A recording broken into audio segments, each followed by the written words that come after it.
Depuis le 11 septembre, l'Amérique semble figée dans la guerre contre le terrorisme. On pourrait croire que l'horizon diplomatique américain s'arrête dans les faubourgs de Bagdad ou de Kaboul. Mais pendant que l'on communie sur les vestiges du World Trade Center, le pays se prépare en secret à un nouveau conflit. Une guerre non déclarée, mais qui occupe la première place sur les rapports des agences de renseignement et de la Maison-Blanche. Avant Al-Qaïda, avant le bourbier irakien. La menace chinoise. La nouvelle guerre de l'Amérique.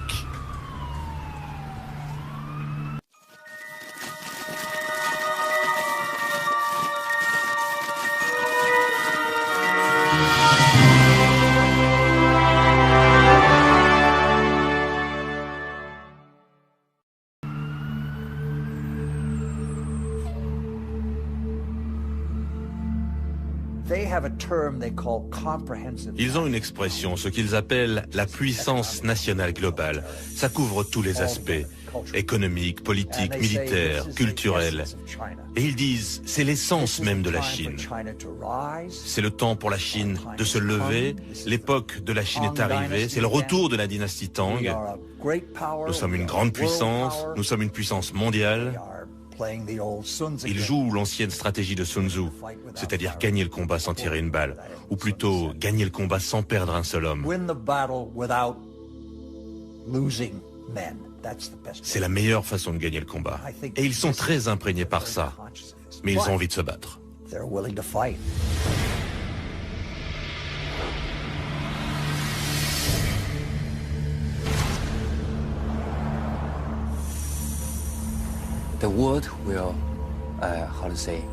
Le monde, comment dire, sera dirigé par 3 pays de première classe. Le premier, ce sont les USA, les États-Unis d'Amérique. Le deuxième, ce sont les USE, les États-Unis d'Europe. Et ensuite, c'est la Grande Chine. À l'heure actuelle, je pense que la possibilité de voir les États-Unis d'Europe comme une grande puissance est très mince. Mais que les États-Unis resteront au top, ça c'est certain. La Grande Chine, c'est assez probable. Donc j'ai tendance à croire que les rapports sino-américains, ce sera la relation bilatérale la plus importante dans les prochaines années. Et que c'est cette relation qui décidera des relations internationales au XXIe siècle. Si ces rapports bilatéraux sont orientés à l'affrontement, alors le XXIe siècle entier sera un siècle d'affrontement.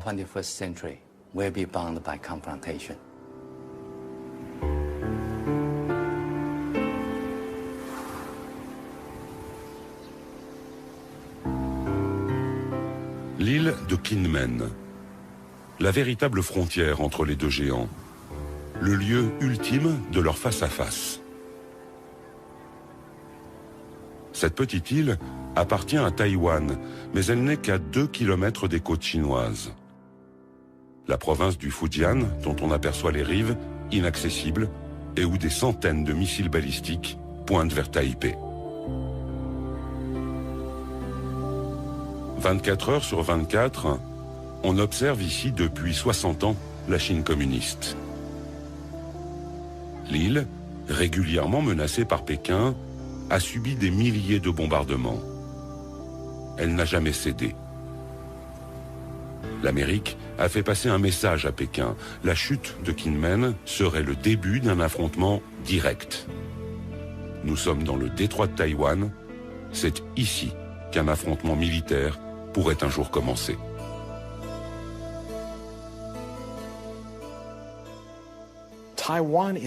Taïwan est un de ces points chauds, tellement sensibles, un peu comme Jérusalem pour les Palestiniens et les Israéliens, ou comme le Kosovo pour les Albanais et les Serbes.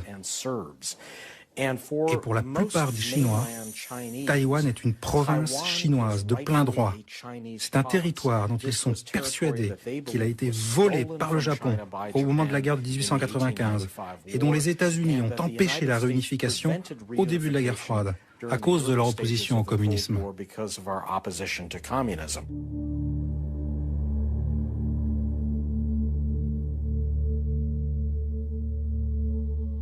En 1996, c'est dans ce détroit de Taïwan que la Chine et l'Amérique se sont lancés leur plus grand défi militaire.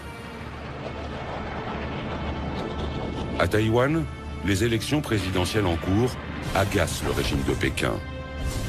L'armée chinoise décide alors de lancer de grands exercices militaires dans le but de tester la réaction américaine.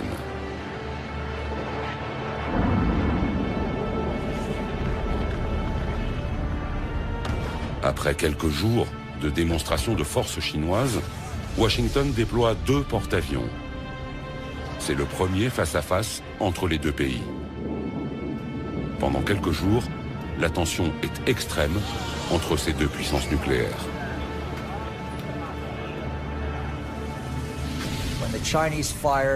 Les Chinois ont tiré des missiles balistiques à courte portée, à capacité nucléaire au nord et au sud des côtes de Taïwan. Ils ont effectué ce qu'on appelle un grand parcours au tir réel. Et le président Jiang Zemin était là. Ils utilisaient un langage très belliqueux. Et c'est là que nous avons envoyé un groupe de combat sur le littoral est.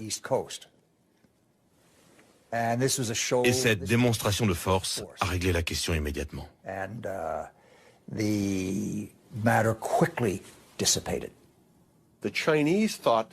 Chinois ont pensé que c'était excessif. Ils ont pensé qu'ils avaient un accord tacite avec les États-Unis et qu'ils pouvaient sans risque déplacer un arsenal limité pour montrer leur sérieux sur la question. Et que les Américains adopteraient une réponse très limitée et qu'après tout le monde reculerait. Alors ils ont vécu le déploiement d'un second porte-avions américain comme excessif et en quelque sorte humiliant parce qu'ils ne pouvaient rien faire pour retarder ou empêcher le déploiement de ces 2 porte-avions.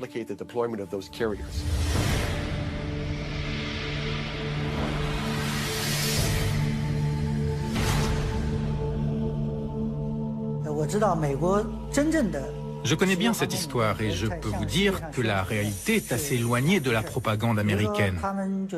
En 1996, j'étais là-bas. Les Américains avaient promis d'envoyer un porte-avions à Taïwan pour le jour de l'élection, pour protéger Taïwan. Mais en fait, le seul navire américain proche de Taïwan était le bâtiment d'espionnage électronique, le Bunker Hill. Et il était à plus de 200 000 nautiques. Le premier porte-avions américain, lui, était à 600 000 nautiques de Taïwan. Donc, la réalité, c'est que les Américains ont annoncé leur venue, mais ils ont resté à distance. Ils voulaient éviter à tout prix tout incident, et ils n'ont pas osé s'approcher de notre armée.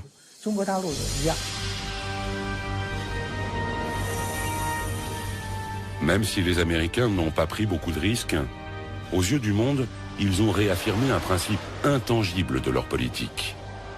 Ils soutiennent Taïwan. Et ils continueront malgré le développement de la puissance chinoise.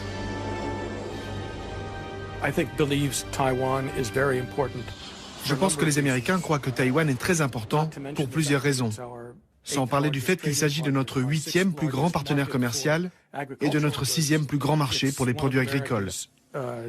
C'est l'une des sources de semi-conducteurs de haute technologie. C'est très important pour l'Amérique.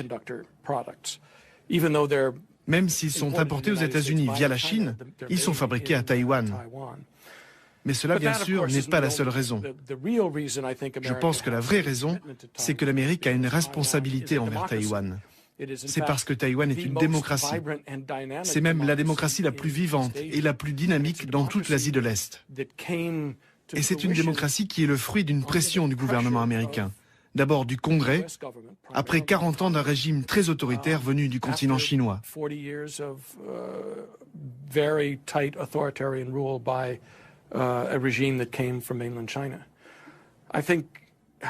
Je pense néanmoins que la vraie raison pour laquelle les États-Unis et surtout le Pentagone s'inquiètent tellement du sort de Taïwan, c'est parce que depuis 50 ans, ça a été un partenaire crucial en matière de défense et d'espionnage, y compris pendant ces 30 dernières années, depuis la reprise des relations avec les républiques populaires de Chine.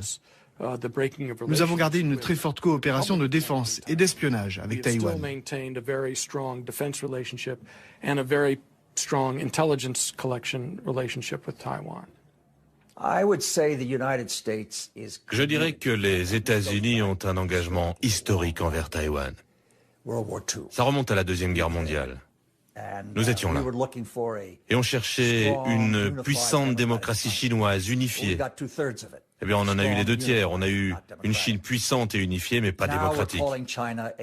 Maintenant, on appelle la Chine un partenaire responsable. Eh bien, nous en avons la moitié. Nous avons un partenaire, mais pas responsable. Les États-Unis ont une obligation légale et morale envers Taïwan. Nous ne pouvons pas rester sans rien faire et accepter une invasion par ce que nous considérons comme une puissance communiste autoritaire. C'est pas possible.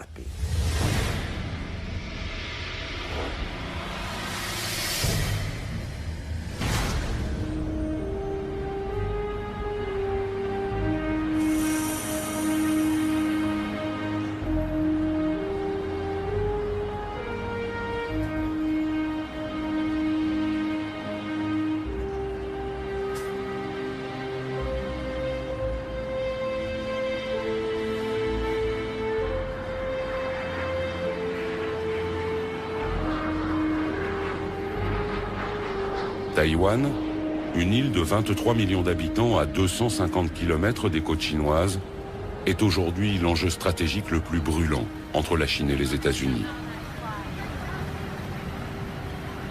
Taipei, la capitale, affiche sa réussite économique. C'est l'un des plus grands centres mondiaux de l'industrie électronique, une ville moderne, libre, jeune et toujours bruyante. En 1895, Taïwan a été envahi par le Japon. 50 ans plus tard, la défaite japonaise consommée, les traités de paix rendent le territoire à la Chine. Une Chine alors en proie à la guerre civile entre les communistes de Mao et les nationalistes de Chiang Kai-shek.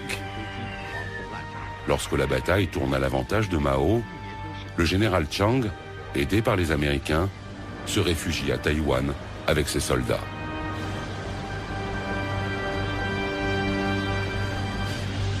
Depuis, deux gouvernements chinois cohabitent.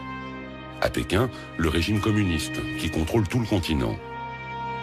À Taipei, le régime nationaliste, devenu petit à petit une démocratie, qui s'appelle République de Chine, mais qui ne contrôle que Taïwan. Officiellement, ces deux gouvernements affirment être les représentants légitimes de tous les Chinois.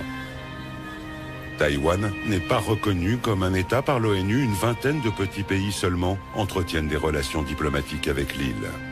Fragile indépendance. D'autant qu'à Pékin, on considère Taïwan toujours comme la 23e province de la République populaire, une province rebelle que le régime entend réunifier à la mère patrie.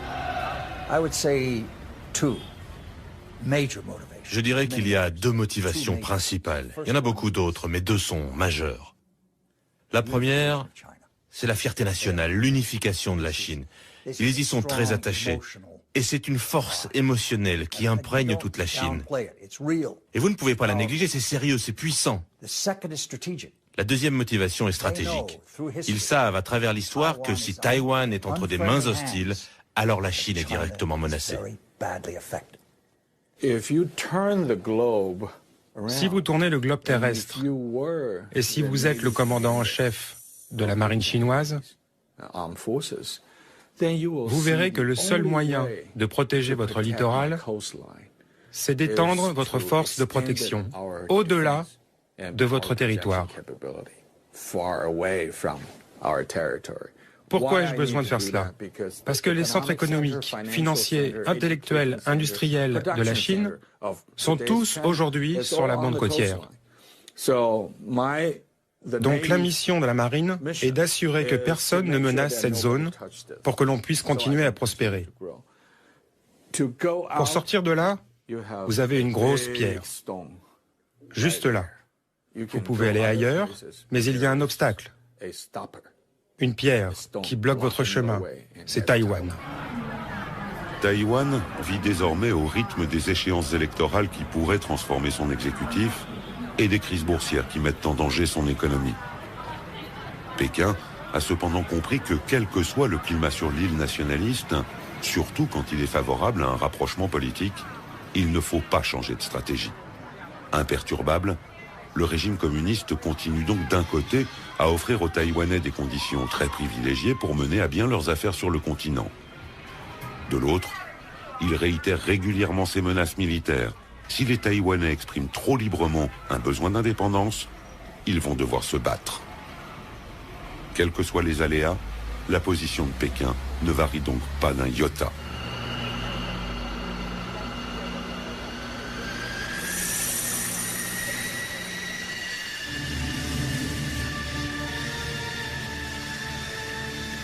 Une autoroute au milieu de l'île de Taïwan. En quelques minutes, elle a été transformée en piste d'atterrissage. La population regarde l'exercice militaire, elle y est habituée. Les Mirage 2000 français ou des F-16 américains atterrissent et décollent dans un énorme vacarme.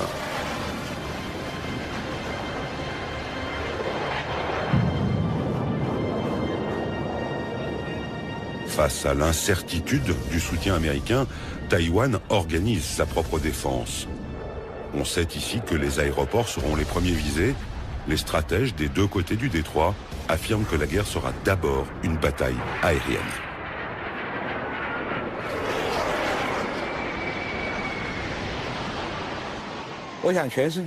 Je crois que tous les experts du monde savent que c'est très difficile de réussir un débarquement. On se souvient encore de celui en Normandie.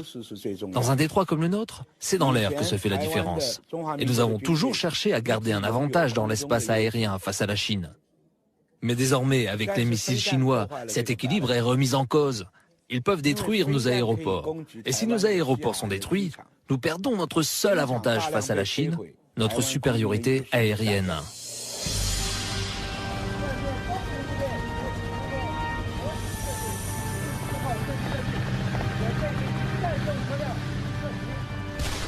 Les forces taïwanaises se concentrent donc dans l'armée de l'air, mais aussi dans les forces spéciales terrestres. Elles s'entraînent pour faire face à l'armée populaire de libération chinoise. En cas de conflit, on s'attend sur l'île au parachutage de troupes d'élite venues du continent pour attaquer les cibles stratégiques taïwanaises. Chaque Taïwanais est conscient que si la guerre éclate, c'est Taïwan qui va prendre les premières balles. Non seulement nous allons prendre les premières balles, mais ça continuera pendant 2 semaines, voire 1 mois avant que les renforts américains arrivent. Et il n'y a aucune chance que les États-Unis viennent s'engager dans un combat difficile. S'ils veulent vraiment s'engager, il est préférable pour eux d'attendre que les Taïwanais aient d'abord décimé les troupes d'élite chinoises. Alors, les États-Unis pourront arriver, nettoyer le champ de bataille et remporter une victoire facile. Tout le monde connaît cette réalité à Taïwan.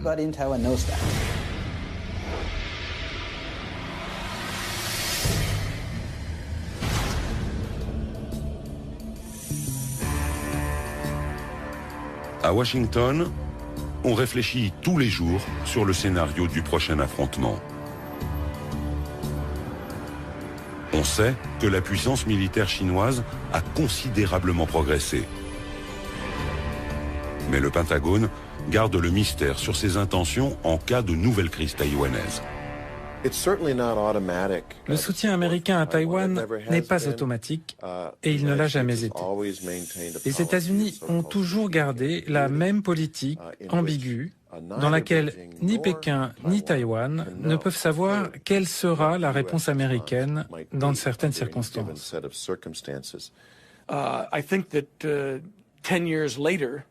Je pense que 10 ans après la crise des missiles du détroit de Taïwan en 1996, nous appréhenderions la question taïwanaise avec un petit peu plus de précaution. Non, en fait, avec beaucoup plus de précaution. Ce que cela veut dire, je pense que nous effectuerions probablement un pont aérien vers Taïwan et que nous enverrions un contingent militaire à Taïwan plutôt que de prendre le risque d'exposer à nouveau nos porte-avions.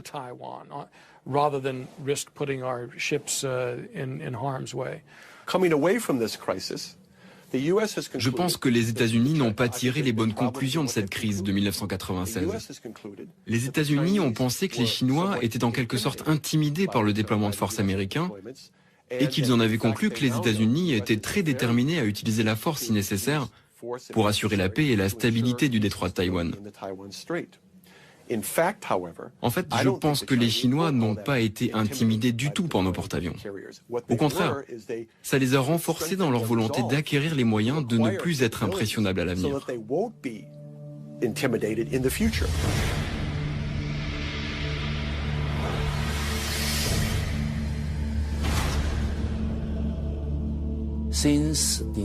Depuis 1996, c'est-à-dire depuis la confrontation entre la Chine et les États-Unis dans le détroit de Taïwan, je pense que la modernisation de l'armée chinoise s'est accélérée.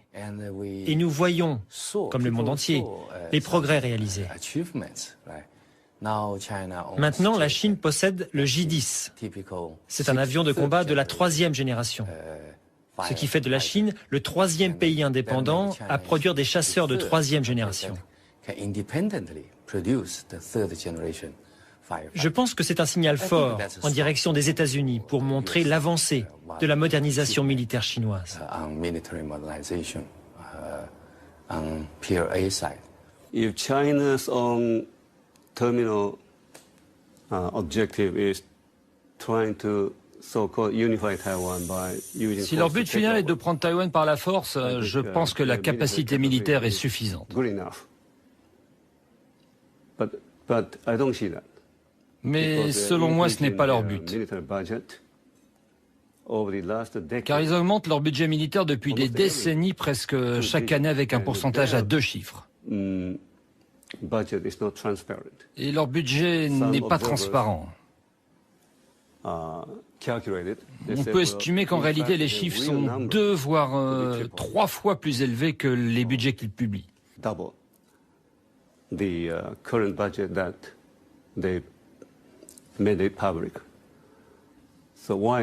Alors pourquoi font-ils ça? Ils essaient même de montrer qu'ils ont la capacité de détruire des satellites dans l'espace. Et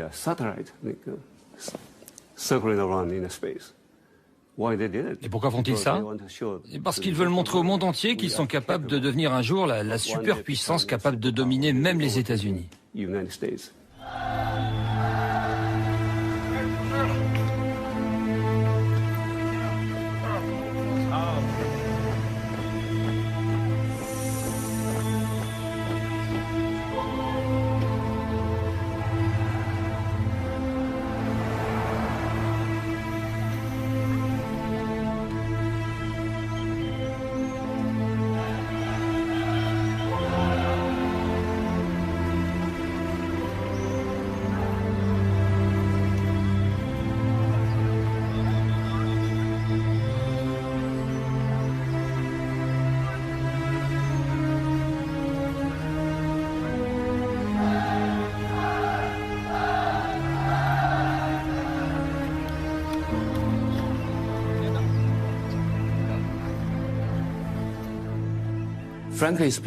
Franchement, le statu quo, l'équilibre des puissances, est toujours aujourd'hui à l'avantage des États-Unis. Mais je pense que les rapports de force sont en train de changer. Et le temps joue en faveur de la Chine.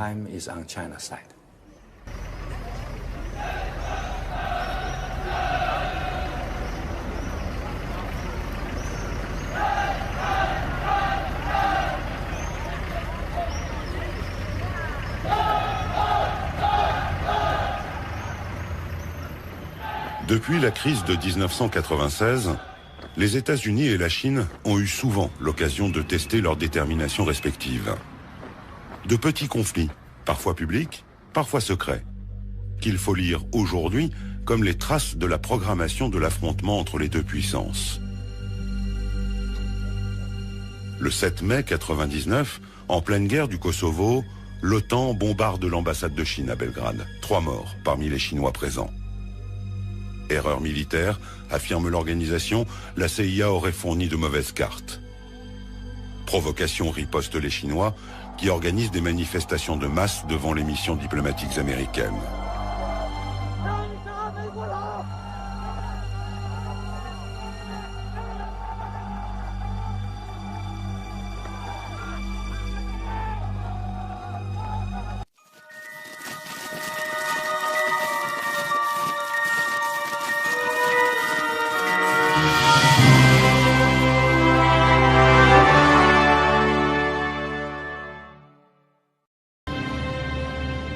L'armée populaire de libération progresse ainsi à chaque petite bataille. Elle analyse toutes les techniques et les stratégies américaines.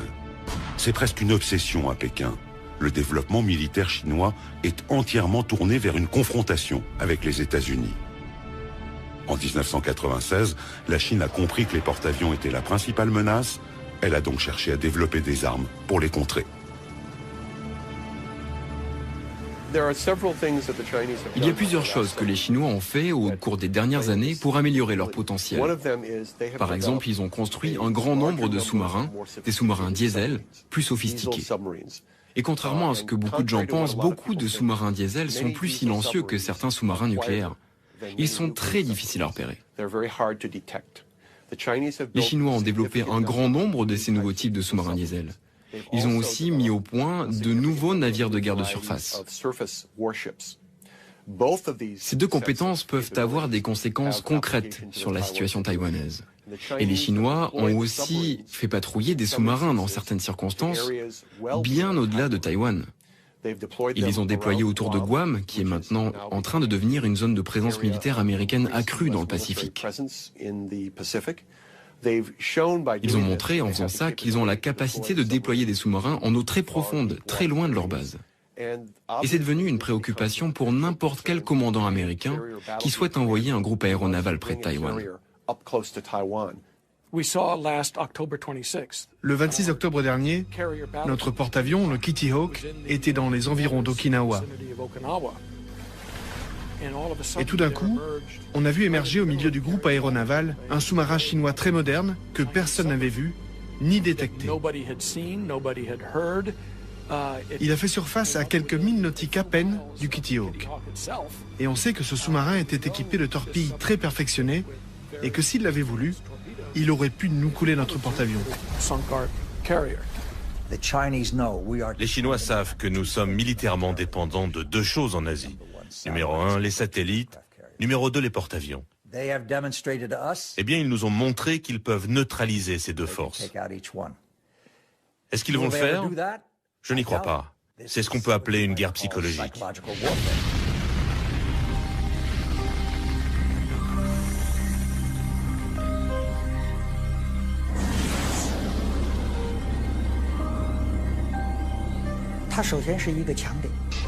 Les satellites, c'est un point fort américain. Mais si on regarde bien, ça peut être aussi un point faible. Avec ces satellites, les États-Unis peuvent déployer tout leur réseau de communication. Et c'est une faiblesse. Aujourd'hui, on a pu le vérifier lors des derniers conflits. L'armée américaine dépend trop de son électronique et des satellites. Cette dépendance aux satellites me fait penser à la légende grecque. Vous savez, le géant Achille qui était invincible, sauf si on atteignait son talon. Eh bien, les satellites, c'est un peu le talon d'Achille américain. Le 11 septembre 2006, l'armée populaire de libération envoie un missile détruire un de ses propres satellites. L'explosion spatiale est évidemment immédiatement détectée au Pentagone.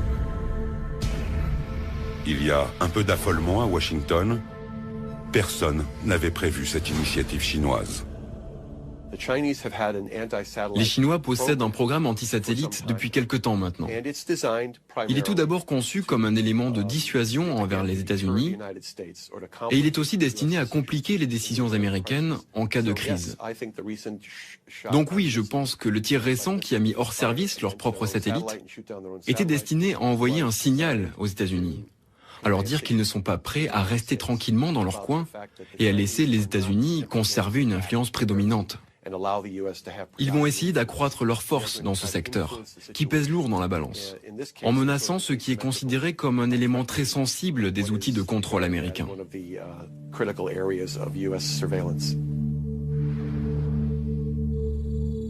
L'armée chinoise a aussi développé un autre système pour aveugler les satellites américains. Des lasers géants qui ne les détruisent pas, mais qui les aveuglent suffisamment pour les rendre inutiles. Ça n'est pas de la science-fiction, mais une technologie déjà en service. Et puis, il existe une arme plus terrible encore. Une arme que les Américains ou les Français maîtrisent déjà et que l'armée chinoise a développée en priorité. Les Chinois ont étudié très attentivement la dépendance américaine vis-à-vis du spectre électromagnétique, l'utilisation des communications et d'un réseau entre les satellites, les navires et le système de commandement sur le champ de bataille. Ils ont vu ce qui s'était passé pendant la première guerre du Golfe, ce qui s'était passé au Kosovo. Ils ont observé en Afghanistan et la deuxième guerre du Golfe. Et ils se sont rendus compte que nous sommes de plus en plus dépendants du spectre électromagnétique et de la qualité des communications. L'arme à impulsion électromagnétique, qui est créée en faisant exploser une arme nucléaire, grille généralement les transistors et empêche ce genre de communication. L'arme à impulsion électromagnétique déclenche à partir d'une explosion nucléaire une onde électromagnétique. Lorsque cette onde atteint des bateaux ou des avions, elle détruit instantanément tous les équipements électroniques embarqués.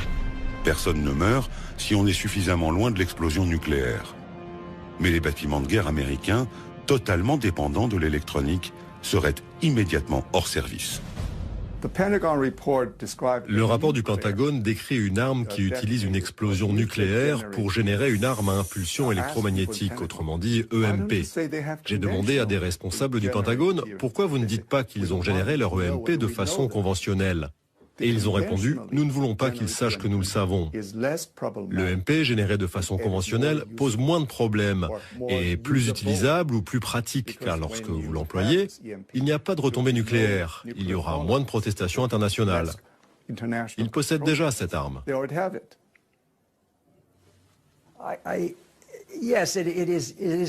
Oui, c'est comme abattre un satellite, faire apparaître un sous-marin près d'un porte-avions, le crash de l'EP3 à Hainan.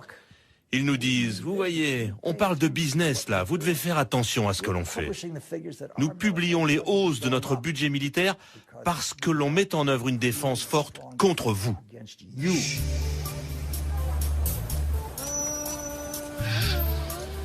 Cette puissance que la Chine développe n'est pas seulement militaire. Le régime a compris qu'il devait utiliser chaque citoyen, chaque entreprise, chaque organisation dans sa confrontation avec les États-Unis. Une course à l'armement n'aurait pas de sens contre Washington. C'est une guerre pour l'énergie, les médias, la culture, les matières premières. Et face à une Amérique qui surconsomme, qui se surendette, une Amérique obèse de ses propres excès, la Chine oppose sa meilleure arme, sa vertigineuse croissance économique. La nouvelle menace, ce n'est pas la menace militaire classique, l'affrontement direct d'un pays contre un autre. Aujourd'hui, ce n'est plus canon contre canon, avion contre avion ou tank contre tank. L'affrontement prend beaucoup de formes, sur beaucoup de terrains. Par exemple, la finance ou les médias. Il peut y avoir des attaques dans tous ces domaines. Le but, le résultat de ces conflits d'un nouveau genre sont le même que dans toutes les guerres. On veut forcer l'adversaire à accepter sa volonté. C'est toujours une guerre, mais ce n'est plus la guerre militaire conventionnelle. La guerre aujourd'hui dépasse ce domaine militaire. C'est ce que nous appelons la guerre sans limite. Il faut apprendre à décrypter les batailles de cette nouvelle guerre. Parfois, ce sont de tout petits événements qui semblent anodins à première vue. Ainsi, le 27 février 2007, les principaux indices boursiers américains plongent. Paris vient de perdre 3%, New York dévisse. À l'origine de ce mini-crack, une tornade qui est née à l'autre bout du monde, à Shanghai. La bourse de la ville vient subitement, sans raison, de perdre 9%. Et elle entraîne toute la planète dans sa chute. Personne ne comprend vraiment ce qui s'est passé. Mais à New York, on médite la leçon. La Chine vient de démontrer qu'elle peut utiliser sa nouvelle puissance économique pour déstabiliser ses adversaires, surtout quand ils sont affaiblis, comme les États-Unis, par la crise des subprimes. La Chine utilise son économie de plusieurs manières. D'abord parce que ça lui donne de l'influence. En Asie du Sud-Est, partout dans le monde, ils investissent de l'argent lorsque leurs dirigeants visitent les capitales, ce qui leur permet de signer des accords. La deuxième manière, c'est qu'ils font juste savoir ce qu'ils pourraient être capables de faire. Par exemple, les 1,2 milliard de dollars de réserves de change chinoises en 2007. 40% de cette somme sont investis dans des bons du Trésor américain. Si Pékin décidait de transférer ces investissements en euros, ça serait très douloureux pour les États-Unis. Mais Pékin n'a pas besoin de le dire. Il a juste besoin que ça se sache. Et à Washington, on ressent une grosse migraine.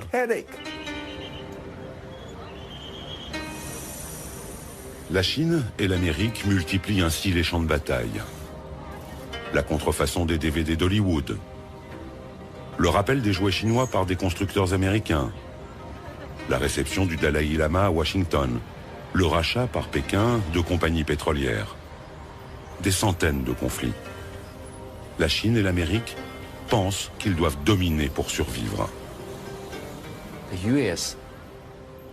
Les États-Unis consomment à eux seuls plus de 35% de toute la consommation mondiale. C'est 8 fois plus que ce qu'ils représentent dans le monde par leur population. Alors bien sûr, ils adorent cette position en tant que seule superpuissance.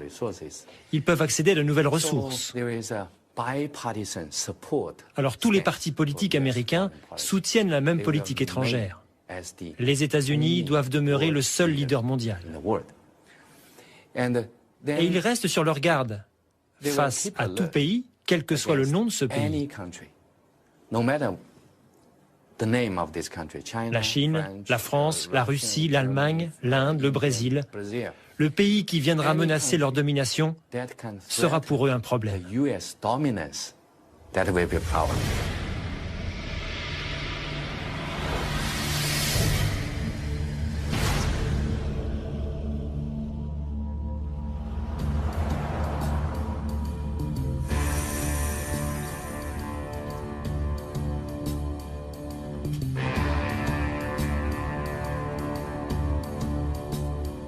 À Washington, la Chine est devenue la première préoccupation de toutes les administrations. La Chine est un concurrent économique, médiatique, technologique. L'hégémonie mondiale ne se mesure plus au nombre de têtes nucléaires.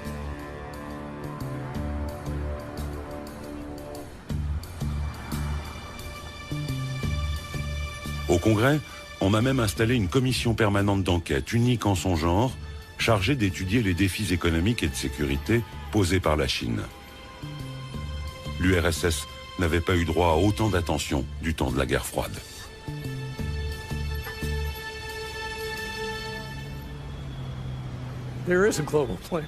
Il y a un projet global de la part de la Chine. Ils en ont même deux. L'un a démarré en 1986, appelé le programme 863, et l'autre en mars 1997, appelé le programme 973. Le premier, le programme 863, appelé aussi Opération Torche, était conçu pour repérer et rapporter à la Chine des technologies à double usage. À la fois pour améliorer la technologie de base chinoise dans l'économie et l'industrie, et en même temps pour améliorer ses capacités militaires. C'est quelque chose de bien organisé, vous savez. Chaque industrie reçoit chaque année du gouvernement central une liste d'objectifs à atteindre et la main-d'œuvre pour y arriver. Donc oui, c'est organisé. Ce n'est pas parfait, mais c'est organisé. L'autre, le programme 973, est conçu, lui, pour améliorer leurs capacités de recherche fondamentale et d'innovation. Les gens aux États-Unis accordent trop d'attention à la Chine. Donc ils sont trop émotifs pour tout ce qui concerne la Chine. Alors cette émotivité entraîne de mauvaises interprétations. Ça n'aide pas à y voir clair. Je pense que la réalité, c'est que la puissance économique chinoise est encore loin devant, non, loin derrière celle des États-Unis, sans parler de sa puissance militaire.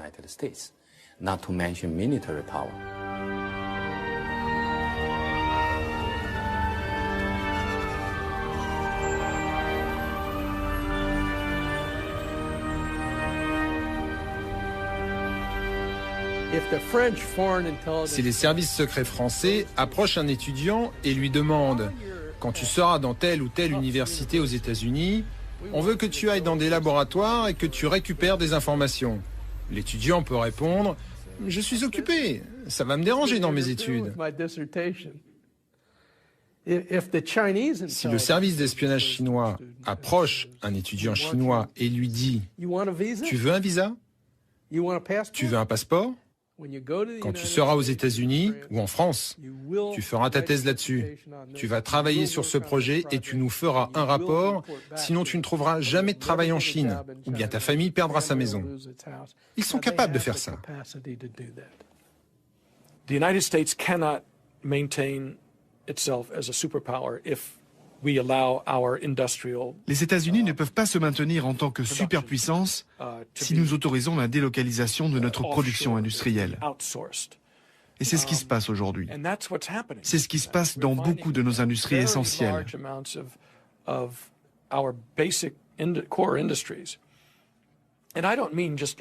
je ne parle pas simplement de l'acier. L'acier en fait partie, comme le cuivre. Vous savez, toutes ces ressources fondamentales. Mais aussi les secteurs comme les semi-conducteurs. Quand on sait que notre industrie de semi-conducteurs est passée de 12 usines de fabrication de haute technologie à 3, car de plus en plus sont fabriquées à Taïwan et au Japon, non, pas au Japon, à Taïwan et en Corée du Sud, et jusqu'en Chine.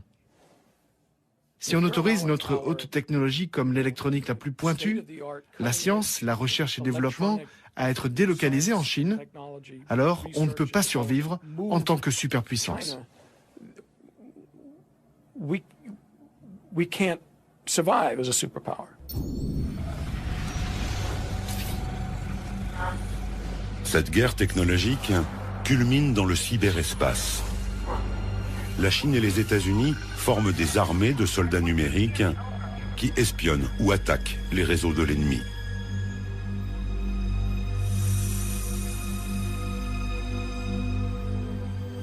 En mars 2006, le département d'État, le ministère des Affaires étrangères à Washington, décide d'acheter 16 000 ordinateurs de la marque chinoise Lenovo, qui vient juste de racheter IBM. Une partie de ces ordinateurs sont destinés à des réseaux où circulent des informations secret défense. Larry Wurtzel et sa commission interviennent pour empêcher la livraison.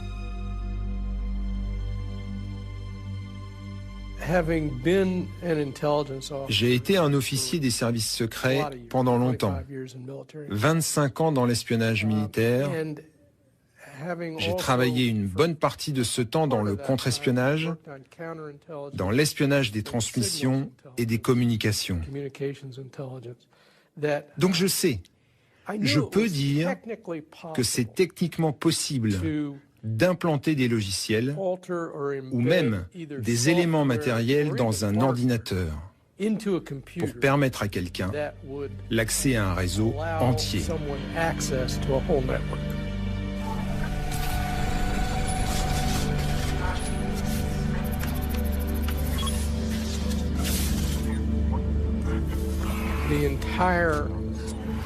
L'administration du contrôle des exportations, tout comme le ministère du Commerce, a été attaquée, mis hors d'usage, par ce qui s'est avéré être des pirates informatiques chinois. Le département d'État lui-même a perdu un service et tous ses ordinateurs à cause de ces mêmes pirates chinois. Le système informatique de l'Université de la Défense nationale a été éteint.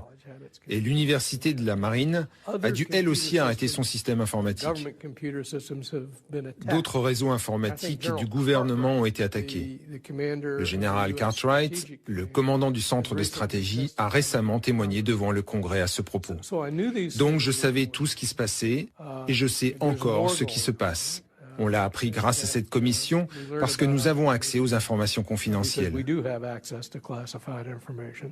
Je peux juste dire que dans beaucoup de cas, les États-Unis savent que ces attaques viennent de la Chine et savent qu'elles viennent même d'organisations spécifiques en Chine. Mais je ne peux pas divulguer d'autres détails.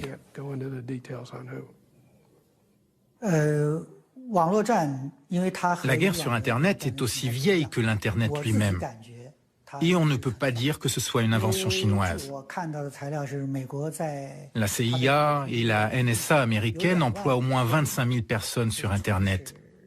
Ils ont les plus grands centres d'écoute et de surveillance d'Internet.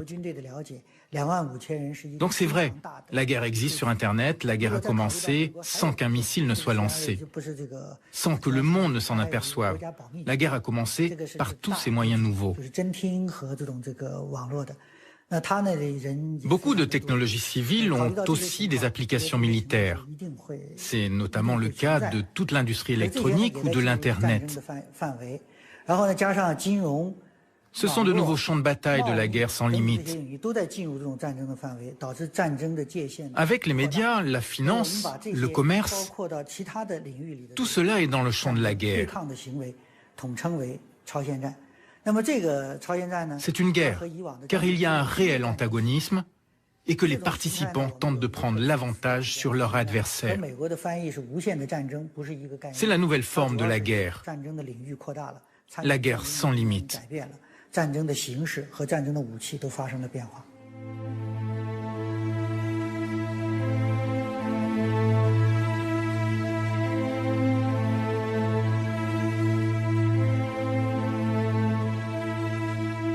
Cette guerre sans fin a déjà commencé.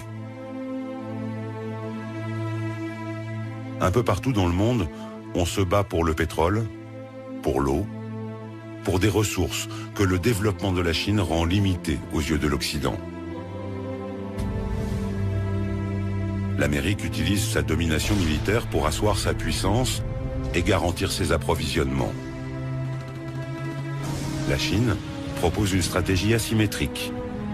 Elle cherche les points faibles de son adversaire. Cette guerre se manifeste désormais partout dans le monde. En Corée du Nord, en Birmanie, en Iran, au Darfour, partout où la planète brûle, la Chine et l'Amérique s'opposent en coulisses. Rappelez-vous Deng Xiaoping, il ne peut pas y avoir deux tigres sur la même colline.